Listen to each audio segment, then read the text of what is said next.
السلام علیکم ورحمۃ اللہ وبرکاتہ۔ اعوذ باللہ من الشیطان الرجیم، بسم اللہ الرحمن الرحیم۔ رب اشرح لی صدری ویسر لی امری واحلل عقدۃ من لسانی یفقہوا قولی، رب زدنی علما، رب یسر ولا تعسر وتمم الخیر۔ الحمدللہ، آج ہم پارہ نمبر 10 کا آغاز کریں گے۔ اس پارے کے آغاز میں اس سوال کا جواب دیا گیا جو ہم نے کل پڑھا تھا کہ مال غنیمت کو کیسے تقسیم کیا جائے۔ تو اللہ تعالیٰ کہہ رہے ہیں کہ جان لو کہ تم جس قسم کی جو کچھ غنیمت حاصل کرو۔ غنیمت سے مراد وہ مال ہے جو کافروں پر لڑائی میں فتح و غلبہ حاصل ہونے کے بعد حاصل ہو۔ پہلی امتوں میں اس کا یہ طریقہ تھا کہ جنگ ختم ہونے کے بعد کافروں سے حاصل کردہ سارا مال ایک جگہ ڈھیر کر لیا جاتا، آسمان سے آگ آتی اسے جلا کر راکھ کر ڈالتی۔ لیکن امت مسلمہ کے لیے مال غنیمت جو ہے وہ حلال کر دیا گیا۔ آگے اللہ تعالیٰ کہہ رہے ہیں کہ اس میں سے 5واں حصہ تو اللہ کا ہے اور رسول کا اور قرابت داروں کا اور یتیموں مسکینوں کا اور مسافروں کا۔ اللہ کا لفظ تو بطور تبرک نیز اس لیے ہے کہ ہر چیز کا اصل مالک اللہ تعالیٰ ہی ہے اور حکم بھی اللہ تعالیٰ کا چلتا ہے۔ مراد اللہ اور اس کے رسول کے حصہ سے ایک ہی ہے، یعنی سارے مال غنیمت کے 5 حصے کر کے 4 حصے تو ان مجاہدین میں تقسیم کیے جائیں گے جنہوں نے جنگ میں حصہ لیا۔ ان میں بھی پیادہ کو 1 حصہ اور سوار کو 3 گنا حصہ ملے گا۔ 5واں حصہ جسے عربی میں خمس کہتے ہیں کہا جاتا ہے کہ اس کے پھر 5 حصے کیے جائیں گے۔ 1 حصہ رسول اللہ صلی اللہ علیہ وسلم کا اور آپ صلی اللہ علیہ وسلم کے بعد اسے مفاد عامہ میں خرچ کیا جائے گا۔ جیسے خود آپ صلی اللہ علیہ وسلم بھی یہ حصہ مسلمانوں پہ خرچ فرماتے تھے۔ آپ صلی اللہ علیہ وسلم نے خود بھی فرمایا، یعنی میرا جو 5واں حصہ ہے وہ بھی مسلمانوں کی مصالح پر ہی خرچ ہوتا ہے۔ دوسرا حصہ رسول اللہ صلی اللہ علیہ وسلم قرابت داروں کا، پھر یتیموں اور مسکینوں اور مسافروں کا، اور کہا جاتا ہے کہ خمس حسب ضرورت خرچ کیا جائے گا۔ اور اگر تم اللہ تعالیٰ پر ایمان لائے اور اس چیز پر جو ہم نے اپنے بندے پر اس دن اتارا ہے۔ اس نزول سے مراد فرشتوں کا اور آیت الہی کا نزول ہے جو بدر میں ہوا، جو دین حق و باطل کی جدائی کا تھا۔ یعنی بدر کی جنگ جو کہ 2 ہجری 17 رمضان مبارک ہوئی، اس دن کو یوم الفرقان اس لیے کہا گیا ہے کہ کافروں اور مسلمانوں کے درمیان پہلی جنگ تھی اور مسلمانوں کو فتح و غلبہ دے کر کلیئر کر دیا گیا کہ اسلام حق ہے اور کفر و شرک باطل ہے۔ جس دن 2 فوجیں بڑھ گئی تھیں، یعنی مسلمانوں اور کافروں کی فوجیں، اور اللہ تعالیٰ ہر چیز پر قادر ہے۔ پھر آگے مسلمانوں کو لڑائی کے وہ آداب بتائے جا رہے ہیں جن کو دشمن سے مقابلے کے وقت ملحوظ رکھنا ضروری ہے۔ اور اللہ کی اور اس کے رسول کی فرمانبرداری کرتے رہو، آپس میں اختلاف نہ کرو ورنہ بزدل ہو جاؤ گے اور تمہاری ہوا اکھڑ جائے گی، اور صبر و سہار رکھو، یقیناً اللہ تعالیٰ صبر کرنے والوں کے ساتھ ہے۔ سب سے پہلی بات ثبات قدمی و استقلال ہے، کیونکہ اس کے بغیر میدان جنگ میں ٹھہرنا ممکن ہی نہیں۔ دوسری ہدایت یہ ہے کہ اللہ تعالیٰ کو کثرت سے یاد کرو تاکہ مسلمان اگر تھوڑے ہوں تو اللہ تعالیٰ کی مدد کے طالب رہیں اور اللہ تعالیٰ بھی کثرت ذکر کی وجہ سے ان کی طرف متوجہ رہے، اور اگر مسلمان تعداد میں زیادہ ہوں تو کثرت کی وجہ سے ان کے اندر عجب اور غرور پیدا نہ ہو، بلکہ اصل توجہ اللہ تعالیٰ کی امداد پر ہی رہے۔ تیسری ہدایت ہے کہ اللہ اور رسول کی اطاعت۔ ظاہر بات ہے ان نازک حالات میں اللہ اور اس کے رسول کی نافرمانی کتنی سخت خطرناک ہو سکتی ہے، اس لیے مسلمان کے لیے ویسے تو حالات میں اللہ اور رسول کی اطاعت ضروری ہے، تاہم میدان جنگ میں اس کی جو اہمیت ہے اور زیادہ ہو جاتی ہے، اور اس موقع پر تھوڑی سی بھی نافرمانی اللہ تعالیٰ کی مدد سے محرومی کا باعث بن سکتی ہے۔ چوتھی ہدایت کہ آپس میں تنازع اور اختلاف نہ کرو، اس سے تم بزدل ہو جاؤ گے اور ہوا اکھڑ جائے گی۔ اور 5ویں ہدایت کہ صبر کرو، یعنی جنگ میں کتنی بھی شدت آ جائے، تمہیں کتنے بھی کٹر مراحل سے گزرنا پڑے، لیکن صبر کا دامن ہاتھ سے نہ چھوٹے۔ نبی صلی اللہ علیہ وسلم نے بھی ایک حدیث میں فرمایا، لوگوں دشمن سے مدبیر کی آرزو مت کرو اور اللہ تعالیٰ سے عافیت مانگا کرو، تاہم جب کبھی دشمن سے لڑائی کا موقع پیدا ہو جائے تو صبر کرو، یعنی جم کر لڑو، اور جان لو کہ جنت تلواروں کے سائے تلے ہے۔ اور پھر آگے اللہ تعالیٰ فرما رہے ہیں، تم ان کے مقابلے کے لیے اپنی طاقتور قوت کی تیاری کرو اور گھوڑوں کے تیار رکھنے کی۔ قوت کی تفسیر نبی صلی اللہ علیہ وسلم سے ثابت ہے، یعنی تیر اندازی، کیونکہ اس دور میں یہ بہت بڑا جنگی تیار نہایت اہم فن تھا۔ جس طرح گھوڑے جنگ کے لیے ناگزیر ضرورت تھے، جیسا کہ سائنس سے بھی واضح ہے، لیکن اب تیر اندازی اور گھوڑوں کی جنگی اہمیت افادیت و ضرورت باقی نہیں رہی، اس لیے وَأَعِدُّوا لَهُم مَا اسْتَطَعْتُم کے تحت آج کل کے جنگی ہتھیاروں مثلا میزائل، ٹینک، بم اور جنگی جہاز اور بحری جنگ کے لیے آبدوزیں وغیرہ کی تیاری جو ہے وہ ضروری ہے کہ اس سے تم اللہ تعالیٰ کے اور اپنے دشمنوں کو خوفزدہ رکھ سکو، اور ان کے سوا اوروں کو بھی جنہیں تم نہیں جانتے اللہ انہیں خوب رہا ہے، اور جو کچھ بھی اللہ کی راہ میں صرف کرو گے وہ تمہیں پورا پورا دیا جائے گا اور تمہارا حق نہ مارا جائے گا۔ پھر آگے کہا جا رہا ہے، اے نبی، ایمان والوں کو جہاد کا شوق دلاؤ، یعنی خوب رغبت دلاؤ، چاہے اس کے مطابق نبی صلی اللہ علیہ وسلم جنگ سے قبل صحابہ کو جہاد کی ترغیب دیتے اور اس کی فضیلت بیان فرماتے۔ اگر تم میں 20 بھی صبر کرنے والے ہوں گے تو 200 پر غالب رہیں گے، اگر تم میں 100 ہوں گے تو 1000 کافروں پر غالب رہیں گے، اس واسطے کہ وہ بے سمجھ لوگ ہیں۔ یہ مسلمانوں کے لیے بشارت ہے کہ تمہاری ثابت قدمی سے لڑنے والے 20 مجاہد جو ہیں وہ 200 پر اور 100 1000 پر غالب رہیں گے۔ اللہ تعالیٰ صحابہ کرام تعالیٰ عنہ کی اقسام بیان کرے ہیں کہ جو لوگ ایمان لائے اور ہجرت کی اور اپنے مالوں اور جانوں سے اللہ کی راہ میں جہاد کیا، یہ صحابہ مہاجرین کہلاتے ہیں جو فضیلت میں صحابہ میں اول نمبر پر ہیں، اور جن لوگوں نے ان کو پناہ دی اور مدد کی یہ انصار کہلاتے ہیں، یہ فضیلت میں دوسرے نمبر پر ہیں۔ یہ سب آپس میں ایک دوسرے کے رفیق ہیں، یعنی اسے کے حمایتی اور مددگار ہیں، اور بعد نے کہا کہ اسے کے وارث ہیں، جیسا کہ ہجرت کے بعد رسول اللہ صلی اللہ علیہ وسلم نے ایک مہاجر ایک انصاری کے درمیان رشتہ اخوت قائم فرما دیا تھا، حتیٰ کہ اسے کے وارث بھی بنتے تھے۔ بعد میں وراثت کا جو حکم ہے منسوخ ہو گیا، اور جو ایمان تو لائے لیکن ہجرت نہیں کی، تمہارے لیے ان کی کچھ بھی رفاقت نہیں جب تک کہ ہجرت نہ کریں۔ یہ صحابہ کی تیسری قسم ہے جو مہاجرین انصار کے علاوہ ہے، یہ مسلمان ہونے کے بعد اپنے ہی علاقوں اور قبیلوں میں مقیم رہے، اس لیے فرمایا کہ تمہاری حمایت یا وراثت کے وہ حقدار نہیں۔ ہاں، اگر وہ تم سے دین کے بارے میں مدد طلب کریں تو تم پر مدد کرنا ضروری ہے، یعنی مشرکین کے خلاف اگر ان کو تمہاری مدد کی ضرورت پیش آ جائے تو پھر ان کی مدد کرنا ضروری ہے، سوائے ان لوگوں کے کہ تم میں اور ان میں عہد و پیمان ہے، تم جو کچھ کر رہے ہو اللہ تعالیٰ خوب دیکھتا ہے۔ ہاں، اگر وہ تم سے ایسی قوم کے خلاف مدد کے خواہش مند ہوں کہ تمہارے ان کے درمیان صلح کا اور جنگ نہ کرنے کا معاہدہ ہے تو پھر مسلمانوں کی حمایت کے مقابلے میں معاہدے کی پاسداری زیادہ ضروری ہے۔ پھر اس کے بعد سورۃ توبہ کا آغاز ہو رہا ہے۔ یہ مدنی صورت ہے، اس میں 129 آیتیں اور 16 رکوع ہیں۔ مفسرین نے اس کے متعدد نام بیان کیے ہیں، ان کا ذکر بھی آتا ہے، لیکن زیادہ مشہور دو ہیں۔ ایک توبہ اس لیے کہ اس میں بعض مومنین کی توبہ قبول ہونے کا ذکر ہے، دوسرا نام ہے برات، اس لیے کہ اس میں مشرکین سے برات کا اعلان عام ہے۔ یہ قرآن مجید کی واحد صورت ہے جس کے آغاز میں بسم اللہ الرحمن الرحیم درج نہیں ہے۔ اس کی بھی متعدد وجوہات کتب تفسیر میں درج ہیں، لیکن زیادہ صحیح بات یہ معلوم ہوتی ہے کہ سورۃ انفال اور سورۃ توبہ ان دونوں کے مضامین میں بڑی یکسانیت پائی جاتی ہے۔ یہ سورت گویا سورۃ انفال کا تتمہ یا بقیہ ہے۔ یہ 7 بڑی صورتوں میں 7ویں بڑی صورت ہے جنہیں سبع طوال کہا جاتا ہے۔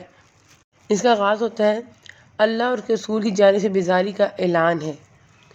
فتح مکہ کے بعد 9 ہجری میں رسول اللہ صلی اللہ علیہ وسلم نے ابوبکر صدیق رضی اللہ عنہ سے اور حضرت علی رضی اللہ عنہ اور دیگر صحابہ کرام رضی اللہ عنہما کو قرآن کریم کی آیات اور یہ احکام دے کر بھیجا تاکہ وہ مکے میں ان کا عام اعلان کر دیں۔ انہوں نے آپ صلی اللہ علیہ وسلم کے فرمان کے مطابق اعلان کر دیا کہ کوئی شخص بیت اللہ کا عریاں طواف نہیں کرے گا، بلکہ آئندہ سال تک کسی مشرک کو بیت اللہ کے حق کی اجازت ہی نہیں ہوگی، ان مشرکوں کے بارے میں جن سے تم نے عہد و پیمان کیا تھا۔ پس اے مشرکو، تم ملک میں 4 مہینے تک تو چل پھر لو۔ یہ اعلان برات ان مشرکین کے لیے تھا جن سے غیر مؤقت معاہدہ تھا یا 4 مہینے سے کم کا تھا، یا جن سے 4 مہینے سے زیادہ خاص مدت تک کا تھا، لیکن ان کی طرف سے عہد کی پاسداری کا اہتمام نہیں تھا۔ ان سب کو 4 مہینے مکہ میں رہنے کی اجازت دے دی گئی۔ اس کا مطلب یہ تھا کہ اس مدت کے اندر اگر وہ اسلام قبول کر لیں تو انہیں یہاں رہنے کی پرمیشن ہوگی، ورنہ دوسری صورت میں ان کے لیے ضروری ہوگا کہ وہ 4 مہینے کے بعد جزیرہ عرب سے نکل جائیں، اور اگر دونوں صورتوں میں سے بھی کوئی بھی چوز نہیں کریں گے تو وہ حربی کافر شمار ہوں گے، جن سے لڑنا مسلمان کے لیے ضروری ہوگا تاکہ جزیرہ عرب جو ہے وہ کفر و شرک کی تاریکیوں سے صاف ہو جائے۔ جان لو کہ تم اللہ کو عاجز کرنے والے نہیں ہو، اور یہ بھی یاد ہے کہ اللہ کافروں کو رسوا کرنے والا ہے۔ یعنی یہ مہلت اس لیے نہیں دی جا رہی کہ فی الحال تمہارے خلاف کارروائی جو ہے پاسبل نہیں ہے، بلکہ اس سے مقصد صرف تمہاری بھلائی اور خیر خواہی ہے تاکہ جو توبہ کر کے مسلمان ہونا چاہے وہ مسلمان ہو جائے، ورنہ یاد رکھو کہ تمہاری بابت اللہ کی جو تقدیر و مشیت ہے تم اسے ٹال نہیں سکتے۔ پھر آگے اللہ تعالیٰ فرما رہے ہیں، اللہ اور اس کے رسول کی طرف سے لوگوں کو بڑے حج کے دن صاف اطلاع ہے کہ اللہ مشرکوں سے بیزار ہے اور اس کا رسول بھی، اور اگر اب بھی تم توبہ کر لو تو تمہارے حق میں بہتر ہے، اگر تم روگردانی کرو تو جان لو کہ تم اللہ کو ہرا نہیں سکتے، اور کافروں کو دکھ کی مار کی خبر پہنچا دیجیے۔ صحیحین اور دیگر صحیح احادیث سے ثابت ہے کہ یوم حج اکبر سے مراد یوم النحر 10 ذی الحجہ کا دن ہے۔ اس دن منام اعلان برات جو ہے وہ سنایا گیا۔ بجز ان مشرکوں کے جن سے تمہارا معاہدہ ہو چکا ہے اور انہوں نے تمہیں ذرا بھی نقصان نہیں پہنچایا نہ کسی کی تمہارے خلاف مدد کی، تم بھی ان کے معاہدے کی مدت ان کے ساتھ پوری کرو۔ اللہ تعالیٰ پرہیزگاروں کو دوست رکھتا ہے۔ یہ مشرکین کی چوتھی قسم ہے۔ ان سے جتنی مدت کا معاہدہ تھا اس مدت تک انہیں رہنے کی اجازت جو تھی وہ دے دی گئی کہ انہوں نے معاہدے کی پاسداری کی اور اس کے خلاف کوئی حرکت نہیں کی، اس لیے مسلمانوں کے لیے بھی اس کی پاسداری کو ضروری قرار دیا گیا۔ اور اس کے بعد پھر قتال کا حکم دیا جا رہا ہے۔ پھر حرمت والے مہینوں کے گزرتے مشرکوں کو جہاں پاؤ قتل کرو۔ اس اعتبار سے گویا اعلان کے بعد 50 دن کی مہلت انہیں دی گئی، کیونکہ حرمت والے مہینوں کے گزرنے کے بعد مشرکین کو پکڑنے اور قتل کرنے کی جو تھی اجازت دے دی گئی۔ انہیں گرفتار کرو، ان کا محاصرہ کر لو، ان کی طاق میں ہر گھاٹی میں جا بیٹھو، یعنی اس بات پہ اکتفا نہ کرو کہ تمہیں کہیں ملے تو تم کارروائی کرو، بلکہ جہاں جہاں ان کے حصار قلعے بنا گاہیں ہیں وہاں وہاں ان کی گھات میں رہو، حتیٰ کہ تمہاری اجازت کے بغیر ان کی نقل و حرکت جو ہے وہ پاسبل نہ رہے۔ ہاں اگر وہ توبہ کر لیں اور نماز کے پابند ہو جائیں اور زکوٰۃ ادا کرنے لگے تو تم ان کی راہیں چھوڑ دو، یقیناً اللہ تعالیٰ بخشنے والا مہربان ہے۔ یعنی کوئی کارروائی ان کے خلاف نہ کی جائے کیونکہ وہ مسلمان ہو گئے ہیں۔ گویا قبول اسلام کے بعد اقامت صلاۃ، ادائے زکوٰۃ کا اہتمام جو ہے وہ بہت ضروری ہے۔ اگر کوئی شخص ان میں کسی ایک کو بھی چھوڑتا ہے تو وہ مسلمان نہیں سمجھا جائے گا۔ جس طرح ابوبکر صدیق رضی اللہ تعالیٰ عنہ نے مانعین زکوٰۃ کے خلاف اسی آیت سے استدلال کرتے ہوئے جہاد کیا ہے، فرمایا اللہ کی قسم میں ان لوگوں سے ضرور لڑوں گا جو نماز اور زکوٰۃ کے درمیان فرق کریں گے، یعنی نماز تو پڑھیں لیکن زکوٰۃ جو ہے ادا کرنے سے گریز کریں۔ اور پھر آگے اللہ تعالیٰ دوبارہ مسلمانوں کو جہاد کی ترغیب دیتے ہوئے کہہ رہے ہیں تم ان لوگوں کی سرکوبی کے لیے کیوں تیار نہیں ہوتے جنہوں نے اپنی قسموں کو توڑ دیا اور پیغمبر کو جلا وطن کرنے کی فکر میں ہیں۔ اس سے مراد دار الندوہ کی وہ مشاورت ہے جس میں روسائے مکہ نے نبی صلی اللہ علیہ وسلم کے جلا وطن کرنے، قید کرنے یا نعوذ باللہ قتل کرنے کی تجویزوں پر غور کیا اور خود ہی اول بار انہوں نے تم سے چھیڑ کی ہے۔ اس سے مراد یا تو بدر کی جنگ میں مشرکین مکہ کا رویہ ہے کہ اپنے تجارتی قافلے کی حفاظت کے لیے گئے لیکن اس کے باوجود کہ انہوں نے دیکھ لیا کہ قافلہ بچ کر نکل گیا ہے، وہ بدر کے مقام پر مسلمانوں سے لڑنے کی تیاری کرتے اور چھیڑخانی کرتے رہے، جس کے نتیجے میں بالآخر جنگ ہو کر ہی رہی۔ فرما رہے ہیں کیا تم ان سے ڈرتے ہو؟ اللہ ہی زیادہ مستحق ہے تم اس کا ڈر رکھو، بشرطے کہ تم ایمان والے ہو۔ اس نقطے کو کلیئر کیا گیا ہے کیا تم نے حاجیوں کو پانی پلا دینا اور مسجد حرام کی خدمت کرنا اس کے برابر کر دیا ہے؟ جو اللہ تعالیٰ پر آخرت کے دن پر ایمان لائے اور اللہ کی راہ میں جہاد کیا، یہ اللہ کے نزدیک برابر کے نہیں۔ مشرکین حاجیوں کو پانی پلانے اور مسجد حرام کی جو دیکھ بھال کا جو کام کرتے تھے اس پر انہیں بڑا فخر تھا اور اس کے مقابلے میں وہ ایمان و جہاد کو کوئی اہمیت نہیں دیتے تھے جس کا اہتمام مسلمانوں کے اندر تھا۔ اللہ تعالیٰ نے فرمایا کہ کیا تم حاجی کو پانی پلانا اور عمارت مسجد حرام کو ایمان باللہ اور جہاد فی سبیل اللہ کے برابر سمجھتے ہو؟ یاد رکھو اللہ کے نزدیک یہ برابر نہیں بلکہ مشرک کا کوئی بھی عمل بھی مقبول نہیں، چاہے وہ خیر کی صورت میں ہو۔ یعنی یہ واضح ہو گیا کہ ایمان باللہ، ایمان بالآخرت اور جہاد فی سبیل اللہ سب سے زیادہ اہمیت اور فضیلت والے عمل ہیں۔ گفتگو کے حوالے سے اصل اہمیت اور فضیلت تو جہاد کی بیان کرنی تھی، لیکن ایمان باللہ کے بغیر چونکہ کوئی بھی عمل مقبول نہیں اس لیے پہلے اسے بیان کیا گیا۔ بہرحال اس سے ایک تو یہ معلوم ہوا کہ جہاد فی سبیل اللہ سے بڑھ کر کوئی عمل نہیں، دوسرا یہ معلوم ہوا کہ اس کا سبب نزول جو تھا مشرکین کے مزعومات فاسدہ کے علاوہ خود مسلمانوں کے بھی اپنے اپنے طور پر بعض عملوں کو بعض پہ زیادہ اہمیت دینا تھا، جبکہ یہ کام شارع کا ہے نہ کہ مومنوں کا۔ مومنوں کا کام تو ہر اس بات پر عمل کرنا ہے جو اللہ اور اس کے رسول کی طرف سے انہیں بتلائی جائے۔ غزوہ حنین کا بھی تذکرہ کیا گیا ہے۔ اللہ کے رسول بیان کر رہے ہیں اسی نے اپنے رسول کو ہدایت اور سچے دین کے ساتھ بھیجا ہے کہ اسے اور تمام مذہبوں پر غالب کر دے۔ دلائل کے لحاظ سے تو یہ غلبہ ہر وقت حاصل ہے، تاہم جب مسلمانوں نے یہ دین پر عمل کیا تو انہیں دنیا میں بھی غلبہ حاصل ہوا، اور اب بھی مسلمان اگر اپنے دین کے عامل بن جائیں تو ان کا غلبہ یقینی ہے، اس لیے کہ اللہ کا وعدہ ہے کہ حزب اللہ ہی غالب و فاتح ہوگا، شرط یہ کہ مسلمان حزب اللہ بن جائیں۔ اس کے بعد تجربہ کے آغاز میں وارننگ دی جا رہی ہے، اور جو لوگ سونے چاندی کا خزانہ رکھتے ہیں اور اللہ کی راہ میں خرچ نہیں کرتے انہیں دردناک عذاب خبر پہنچا دیجیے۔ عبداللہ بن عمر رضی اللہ عنہ فرماتے ہیں کہ زکوٰۃ کے حکم سے پہلے کا حکم ہے۔ زکوٰۃ کا حکم نازل ہونے کے بعد زکوٰۃ کو اللہ تعالیٰ نے مال کی طہارت کا ذریعہ بنا دیا ہے، اس لیے علماء فرماتے ہیں کہ جس مال سے زکوٰۃ ادا کر دی جائے وہ کنز نہیں ہے، یعنی خزانہ نہیں ہے، جس سے مال زکوٰۃ ادا نہ کی جائے وہ خزانہ ہے، جس پہ یہ قرآنی وعید ہے۔ شاید صحیح حدیث میں کہ جو شخص اپنے مال کی زکوٰۃ ادا نہیں کرتا قیامت دن اس کے مال کو آگ کی تختیاں بنا دیا جائے گا، جس سے اس کے دونوں پہلوؤں کو، پیشانی کو اور کمر کو داغا جائے گا۔ یہ دن 50,000 سال کا ہوگا اور لوگوں کے فیصلے ہو جائیں تک اس کا یہی حال رہے گا، اس کے بعد جنت یا جہنم میں سے لے جایا جائے گا۔ فرمایا جا رہا ہے انما النسیء زیادۃ فی الکفر، مہینوں کا آگے پیچھے کر دینا کفر کی زیادتی ہے۔ نسیوں کے معنی پیچھے کرنے کے ہیں۔ عربوں میں بھی حرمت والے مہینوں میں قتال و جدال اور لوٹ مار کر جو کرنا تھا سخت ناپسندیدہ سمجھا جاتا تھا، لیکن مسلسل 3 مہینے ان کی حرمت کو ملحوظ رکھتے ہوئے قتل و غارت سے بچنا ان کے لیے بہت مشکل تھا۔ اس لیے اس کا حل یہ نکال رکھا تھا کہ جب حرمت والے مہینے میں قتل و غارت گری کرنا چاہتے اس میں وہ کر لیتے، اعلان کر دیتے کہ اس کی جگہ فلاں مہینہ حرمت والا ہوگا۔ مثلا محرم کے مہینے کی حرمت توڑ کر اس کی جگہ سفر کو حرمت والا مہینہ قرار دے دیتے۔ اسی طرح حرمت والے مہینوں میں تقدیم و تاخیر اور ادل بدل کرتے رہتے تھے۔ اسی کو نسیون کہا جاتا تھا۔ اللہ تعالیٰ نے اس کے بارے میں فرمایا کہ کفر میں زیادتی ہے، کیونکہ اس عدل بدل سے مقصود لڑائی اور دنیا کے مفادات کے حصول کے سوا کچھ بھی نہیں۔ اور نبی کریم صلی اللہ علیہ وسلم نے بھی اس کے خاتمے کا اعلان یہ کہہ کر فرمایا کہ زمانہ گھوم گھما کر اپنی اصلی حالت میں آ گیا ہے، یعنی اب آئندہ مہینوں کی ترتیب اسی طرح رہے گی جس طرح ابتدائی کائنات سے چلی آ رہی ہے۔ پھر غار ثور کے واقعے کا ذکر ہے، اگر تم ان نبی صلی اللہ علیہ وسلم کی مدد نہ کرو تو اللہ ہی ان کی مدد کی۔ اس وقت جب کہ ان کے کافروں نے دیش سے نکال دیا تھا، وہ دو میں سے دوسرا جبکہ دونوں غار میں تھے، یہ اپنے ساتھی سے کہہ رہے تھے غم نہ کر، اللہ ہمارے ساتھ ہے۔ جہاز سے پیچھے رہنے یا ان سے جان چھڑانے والوں کو کہا جا رہا ہے کہ اگر تم مدد نہیں کرو گے تو اللہ تعالیٰ تمہاری مدد کا محتاج نہیں ہے۔ اللہ تعالیٰ نے اپنے پیغمبر کی مدد اس وقت بھی کی جب اس نے غار میں پناہ لی تھی اور اپنے ساتھی یعنی ابو بکر صدیق رضی اللہ عنہ سے کہا تھا غم نہ کر، اللہ تعالیٰ ہمارے ساتھ ہے۔ اس کی تفصیل حدیث میں آئی ہے۔ ابو بکر صدیق رضی اللہ عنہ فرماتے ہیں جب ہم غار میں تھے تو میں نے نبی کریم صلی اللہ علیہ وسلم سے کہا اگر ان مشرکین نے جو ہمارے تعاقب میں اپنے قدموں پر نظر ڈالی تو یقیناً ہمیں دیکھ لیں گے۔ حضرت نبی کریم صلی اللہ علیہ وسلم نے فرمایا اے ابو بکر تمہارے ان دو کے بارے میں کیا خیال ہے جن کا تیسرا اللہ ہے، یعنی اللہ کی مدد اور اس کی نصرت جن کے شامل حال ہے۔ حکم دیا جا رہا ہے نکل کھڑے ہو جاؤ، ہلکے پھلکے ہو تو بھی، بھاری بھرکم ہو تو بھی، اور راہ رب میں اپنی مال و جان سے جہاد کرو، یہی تمہارے لیے بہتر ہے اگر تم میں علم ہو۔ اس کے مختلف مفہوم بیان کیے گئے ہیں، مثلا انفرادی طور پر ہو یا اجتماعی طور پر، خوشی سے یا ناخوشی سے، امیر ہو یا غریب، جوان ہو یا بوڑھا، پیادہ ہو یا سوار، عیالدار ہو یا اہل عیال کے بغیر ہو، پیش قدمی کرنے والوں میں سے ہو یا پیچھے لشکر میں شامل ہو، جس صورت میں بھی ہو تم جہاد کے لیے کوچ کرو۔ اس کے بعد جو مومنین کا اپنے اللہ پر بھروسہ اس کو بیان کیا گیا ہے، کہہ دیجیے ہمیں کوئی گزن نہیں پہنچ سکتی سوائے اس کے جو اللہ تعالیٰ نے ہمارے حق میں لکھ رکھی ہے، وہ ہمارا کارساز اور مولا ہے۔